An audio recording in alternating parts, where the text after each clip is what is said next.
बिस्मिल्लाहिर्रहमानिर्रहीम। अस्सलाम वालेकुम स्टूडेंट्स।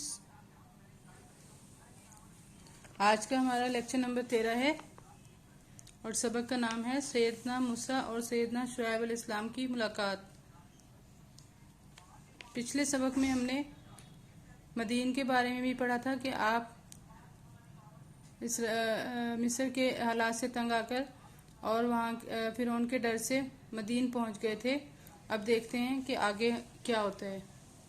सबक का नाम है सैयदना मूसा और सैयदना शुएब की मुलाकात।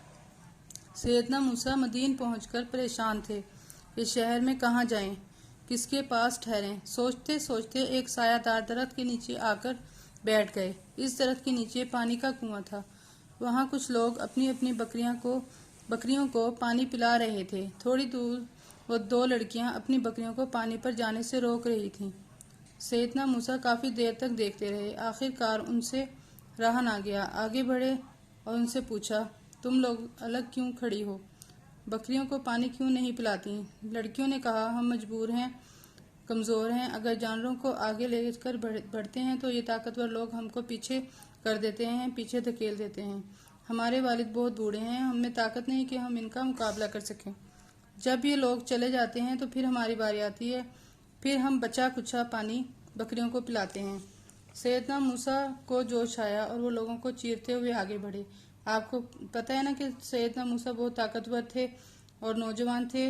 उन्होंने लोगों को पीछे किया और बकरियों को पानी पिला दिया। कोई उनको रोक ना सका। लड़कियां बहुत खुश हुईं और घर चली गईं। सैयदना मूसा दरख्त के साए में जाकर बैठ गए। उन्होंने अल्लाह से दुआ की, ऐ मेरे रब, जो कुछ मेरे लिए बेहतर है वो मुझे दे दे। लड़कियां अल्लाह के नबी सैयदना शुएब अलैहिस्सलाम की बेटियां थीं। जब लड़कियां जल्दी घर पहुंच गईं तो सैयदना शुएब ने हैरत से पूछा, यानी वो बहुत हैरान हुए, आज तुम दोनों जल्दी कैसे आ गईं?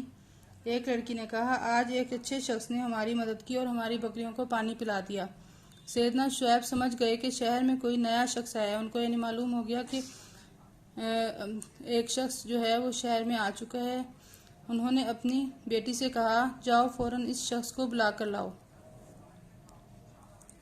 सैयदना मूसा दरख्त के साए में अल्लाह की मदद का इंतज़ार कर रहे थे। सैयदना शुएब की बेटियां शर्माती हुई आई और कहने लगीं, आपको अब्बा ने बुलाया है।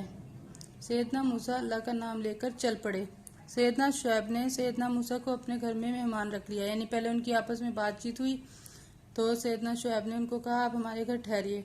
सैयदना शुएब ने आपसे कहा, मैं अपनी बेटी की शादी तुमसे करना चाहता हूँ, मगर एक शर्त है। यानी एक शर्त उन्होंने रखी, तुम्हें 10 साल तक यहीं रहना होगा, यानी मदीन में ही क़याम करना होगा और रहना होगा और मेरी बकरियां संभालनी होंगी। सैयदना मूसा मान गए और शादी कर ली। अब सैयदना मूसा मदीन ही में रहने लगे।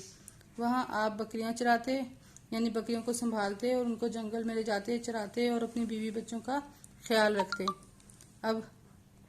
अब उनकी देखते हैं सैयदना मूसा की तर्ज ज़िंदगी, यानी कि दोनों तरह की, कि फिरौन के महल में उन्होंने कैसी ज़िंदगी गुजारी और मदीन में सैयदना शुएब के पास जब वो आए तो उन्होंने कैसी ज़िंदगी गुजारी। सैयदना मूसा का बचपन फिरौन के घर में गुजरा।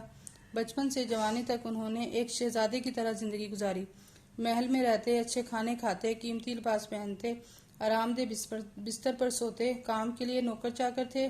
कोई काम भी जो है खुद से नहीं करना पड़ता था, मेहनत वाला। जब आप सैयदना शुएब के पास आए तो आपकी ज़िंदगी बिल्कुल बदल गई, अक्सर बदल गई।